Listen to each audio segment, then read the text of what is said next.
আমার মনে হয় আজকে দাঁড়িয়ে তুমি আমাকে না করে অভিষেকের যে ভোট দিয়েছে, যে ব্যক্তি ভোট দিয়েছে অভিষেক ব্যানার্জিকে, বাংলার যুব সমাজ যারা অভিষেককে রাজপুত্র ভাবত তাদেরকে প্রশ্ন করা দরকার ছিল। প্রশ্নের উত্তরটা আমি দেবো না, আমি দিলে বলবো আইএসএফ করে, অমুক করে, তমুক করে। আমি বলবো যারা ভোট দিয়েছে, যারা মহারাজ বলে, যারা যুবরাজ বলে, তাদেরকে প্রশ্নটা করুন, উত্তর তারা পেয়ে যাবে। তবে আমার এক ভাই যে মহারাজ যুবরাজ বলতো, সে আমাকে বলেছে, তার কাছ থেকে আমার শোনা এবং জনগণ সমাজ দোকান যেটা বলছে যে একদিন আব্বাস সিদ্দিকীর বাড়িতে পুলিশ গিয়ে ধাক্কা মেরেছিল। মানুষের মনে আছে এনআরসির সময় যখন প্রথম আব্বাস সিদ্দিক মুখ খোলে দিদির বিরুদ্ধে, সেই রাত্রেই ভাইজানের বাড়িতে গিয়ে পুলিশ ধাক্কা মেরেছিল। সেদিন বাংলার যুব সমাজ দিদির নাটক বুঝতে পারেনি, কিন্তু আজকে দিদির নাটকটা বুঝিয়ে দিয়েছে মানুষ, যুব সমাজকে, অভিষেক ব্যানার্জি নিজে। আজকে ধরুন, আজকে সমাজ পাগল নেই, আর যুবক সমাজ পাগল নেই। যুবক বুঝতে পারছে, মিডিয়া প্রত্যেকের কাছে। একটা পাগলেও বুঝতে পারে যে আজকে ওয়াকআপ বিল যদি একটা ভোটে যদি হার জিত হতো, তাহলে টিএমসি আজকে বাংলার মানুষের কাছে কী জবাব দিত, মমতা ব্যানার্জি কী জবাব দিত, অভিষেক ব্যানার্জি কী জবাব দিত, বাংলার যুব সমাজ বুঝতে পারছে। তা সেই প্রশ্ন যখন নওশাদ সিদ্দিকী বলেছেন, সেই প্রশ্ন যখন নওশাদ সিদ্দিকী করেছেন, তারপরেই তারাকে নোটিশ দিয়েছেন। মানুষ বুঝতে আর নেই। এখন ওই মানুষকে বলতে হবে, তারা ওই যুবককে বলতে হবে, যারা মহারাজ, যারা যুবরাজ চেল্লায়, তারা কিন্তু আজকে আর চেল্লাচ্ছে না। তারা বুঝতে পারছে যে নাটক বুঝতে পেরেছি। আজকে অভিষেক ব্যানার্জি নোটিশটা পাঠালো কেন? কারণ বাংলায় নওশাদ সিদ্দিকী যে আওয়াজ তুলেছে সেই বন্ধ করার জন্য, ভয় দেখানোর জন্য। তো এবার আমার বক্তব্য যেটা, নওশাদ সিদ্দিকী ভয় পাওয়ার ব্যক্তি নয়, নওশাদ সিদ্দিকী রক্ত কথা বলে। ও নোটিশের ভয় নওশাদ সিদ্দিকী করে না, তিনি উত্তর তো দিয়েছেন। বাংলার যুব সমাজ আগামী সোমবার কলকাতার রাজপথে এই উত্তরটা বুঝিয়ে দেবে অভিষেক ব্যানার্জিকে। এই ওয়াকআপ বিলের পক্ষে তৃণমূল কংগ্রেসের 3 সাংসদ গড়হাজির, কি বলবেন?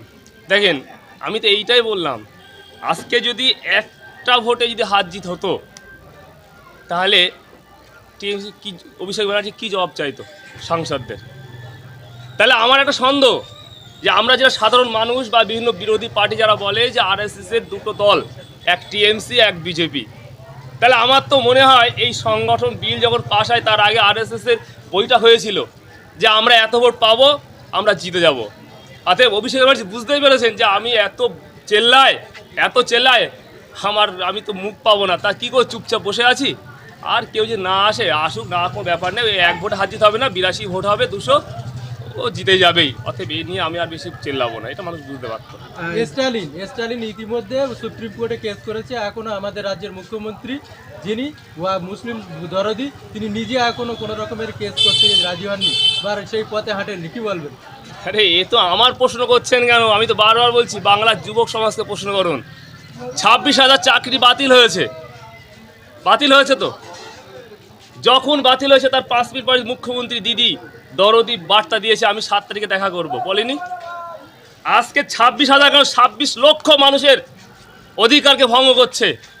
তার জন্য দিদি কি বার্তা দিয়েছেন আপনি প্রশ্ন বলুন, আপনি তো সাংবাদিক। কি বার্তা দিয়েছে দিদি? এখনও বার্তা দেয়নি। বাংলার যুব সমাজ, বাংলা যাদের দুধেল গায়ে বলে বেড়াতো দিদি, সব বুঝতে পারছে। আগামী সোমবার কলকাতা রাজপথে যখন নওশাদ সিদ্দিকী দাঁড়াবে, আপনি এর প্রশ্নের উত্তরটা সেদিন পেয়ে যাবেন, প্রভাবটা কি পড়ছে। লক্ষ লক্ষ যুব সমাজ এই নওশাদ সিদ্দিকীর যে কোশ্চেন, এই একই কোশ্চেন করে থাকছে এবং করছে, আমরা দেখছি করছে।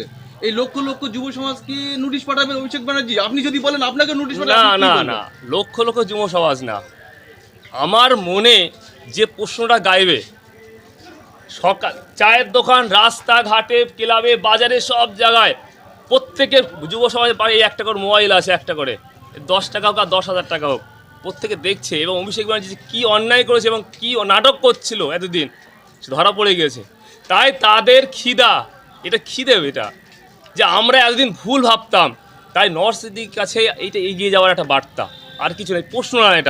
এটা তার মানে বোঝাতে চাইছে, ভাইজান আমরা আপনার সঙ্গে আছি, আপনি এগিয়ে চলেন। আপনি তো থামার ব্যক্তি নয়, আমরা জানতাম, কিন্তু তারপরেও আমরা ভাবতাম দিদি মনে আমাদের একটা স্বর্গ। তো লক্ষ মানুষের নোটিশ পাঠাবে, আপনি কি বলবেন? নোটিশ ও এক নোটিশে বুঝতে পেরেছে। যদি এক নোটিশে বুঝতে না পারতো, এই লক্ষ্যচ্যুতি তো পরের কথা, তাহলে এই পরেই অভিষেক ব্যানার্জি আবার নোটিশ বা আবার কোনো আইনি পদক্ষেপ নিত। কেন নওশাদ সিদ্দিক বলেনি যে আমি 24 ঘন্টা কেন 24 বছর পার হয়ে গেলেও এখন এই নোটিশে উত্তর দেবো না, কত আইনি ব্যবস্থা নিক। আপনি বলেন তো আইনি ব্যবস্থা কী নিয়েছে তারপর থেকে?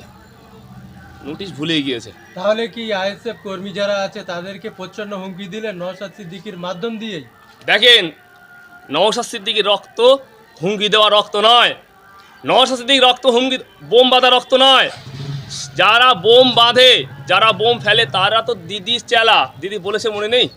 শওকত মোল্লা কথা ভুলে গেছেন নাকি? তো এটা হুমকি নয়।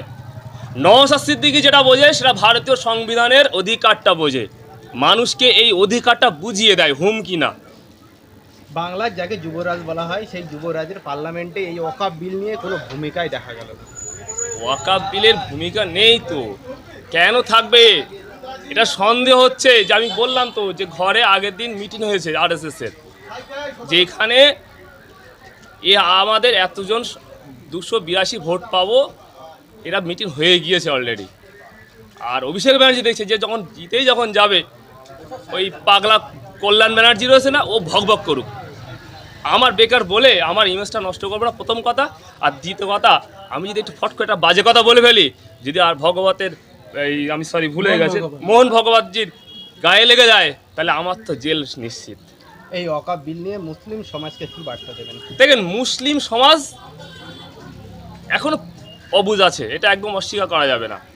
তবে যত ঘন্টা পার হচ্ছে, প্রত্যেক মোড়ে মোড়ে মানুষ বুঝতে শিখছে। শুরু হয়ে গেছে আন্দোলন, এই আন্দোলন থামবে না। আর শুধু বাংলায় কেন, ভারতবর্ষের রাজনৈতিক চিত্র পাল্টে যাবে, আপনি লিখে রাখুন এই ওয়াকফ বিলের পরিবর্তে, কারণ সমাজ পাল্টে যাচ্ছে। আগামী 26-এ বিধানসভায় দেখবেন বাংলার চিত্র কি হয়, সমাজ পাল্টে যাবে। তবে যদি ভোটটা মানুষ দিতে পারে, ওই গণতান্ত্রিক অধিকারটা যদি করতে পারে, তাহলে আজকের উত্তরটা সেদিন পেয়ে যাবে। আপনার নামও পরিচয়? আমার নাম সাবির আলী মণ্ডল, আমি একজন আইএসএফের সদস্য।